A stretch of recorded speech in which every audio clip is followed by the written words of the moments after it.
Bonjour et bienvenue sur Monde TV, l'actualité du jour. Aujourd'hui et ce week-end, veuillez retrouver notre nouvelle émission La parole est à vous.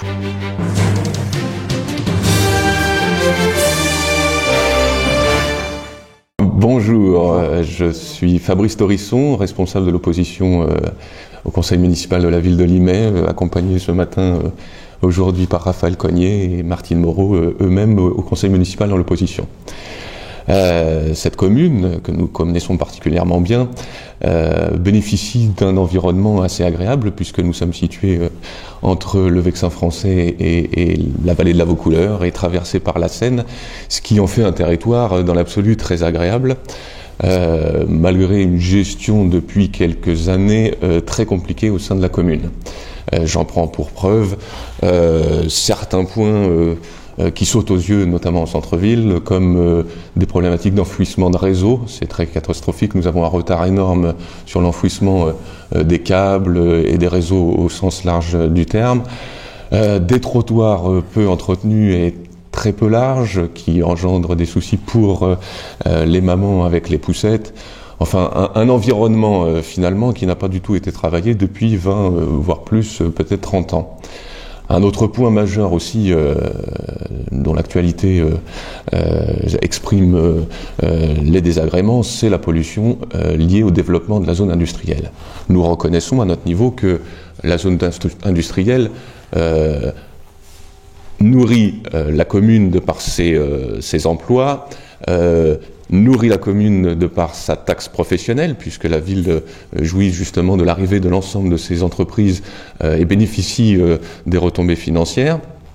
Cependant, on se rend compte qu'il y a une pollution majeure sur tous les niveaux, que ce soit sonore, dans l'environnement, mais y compris au niveau des infrastructures routières, puisque énormément de camions transitent par la ville de Limay, ce qui crée des désagréments énormes sur notre commune. Pourquoi on a choisi de rejoindre Fabrice quand il nous a proposé de rejoindre sur sa liste aux dernières élections municipales? Ce qui était intéressant dans la démarche de Fabrice, c'est que c'est pas quelqu'un qui se situe dans une logique partisane. Quand on assiste à des conseils à Limay, quand on les prépare, la question c'est pas droite ou gauche. Sur l'immense majorité, on s'aperçoit que les clivages ils se font pas sur ces étiquettes-là dans une commune. Ce qui était intéressant dans la démarche de Fabrice, c'est qu'il a rassemblé des gens de droite, il y avait aussi des gens qui avaient plutôt une sensibilité de gauche, et il nous a dit on va vraiment se battre pour la qualité de vie. Et tout à l'heure, il parlait du mieux vivre à Limay. Nous, notre leitmotiv à Limay, vraiment à tous les conseils, ce qu'on essaie de rappeler au maire, c'est les problèmes de qualité de vie. Il a parlé d'enfouissement des réseaux, il a parlé de questions liées à l'activité industrielle. On aurait pu aussi parler de problèmes de sécurité, puisque ça a été un des enjeux de la bataille des municipales. Donc, sur tous ces sujets-là, on essaie de se positionner en travaillant nos conseils, en oubliant un peu nos étiquettes partisanes et en se demandant quelles sont les bonnes décisions à prendre pour les habitants de Limay. Moi, j'étais absolument dans la même logique, en fait. Non partisane, la façon d'aborder les problèmes inhérents à la vie quotidienne, la vie des mères de famille sur Limay, le manque de crèches qui était criant quand on a commencé au niveau du conseil municipal à participer aux discussions, le manque de collaboration et de dialogue également avec les élus en place. Nous n'assistons qu'à très peu de commissions municipales, pour tout dire pratiquement à aucune, hormis les commissions obligatoires. Nous sommes tenus totalement en dehors d'informations importantes et en fait on essaie de par nos relations, nos réseaux, d'arriver quand même à sortir des informations concrètes de façon à répertorier le tout et à renvoyer ces informations au niveau des habitants.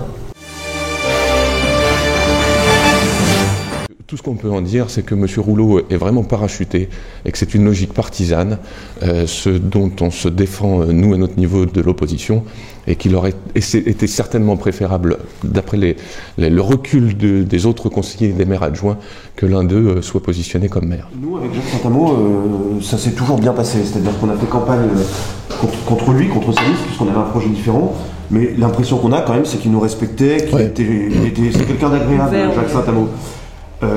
Éric Rouleau, c'est quand même pas la même chose. On s'aperçoit en conseil quand même que c'est quelqu'un avec lequel on a beaucoup de mal à instaurer un dialogue. D'ailleurs, ça c'est quelque chose qui nous revient pas mal depuis la population, c'est-à-dire Jacques Saint-Amand, on pouvait discuter, on pouvait le déranger, etc. Rouleau, c'est pas pareil. Et clairement, c'est quelqu'un qui pense que l'opposition n'a aucun droit. On essaye de lui rappeler, mais je pense que ça va finir par rentrer, c'est de la pédagogie, que l'opposition, un conseiller municipal d'opposition a exactement les mêmes droits qu'un conseiller municipal de la majorité. Voilà, et une fois qu'il aura ça en tête, eh ben, je pense qu'on dialoguera beaucoup plus facilement. Pour l'instant, c'est un peu compliqué, mais on met ça un peu sur le compte de la jeunesse à son poste de maire en se disant qu'il va s'arrondir avec le temps. Voilà ce qu'on peut dire sur la ville de Limay. Nous, l'opposition, défendons de manière assidue. Nous sommes présents à l'ensemble des conseils municipaux, nous allons à la rencontre des habitants.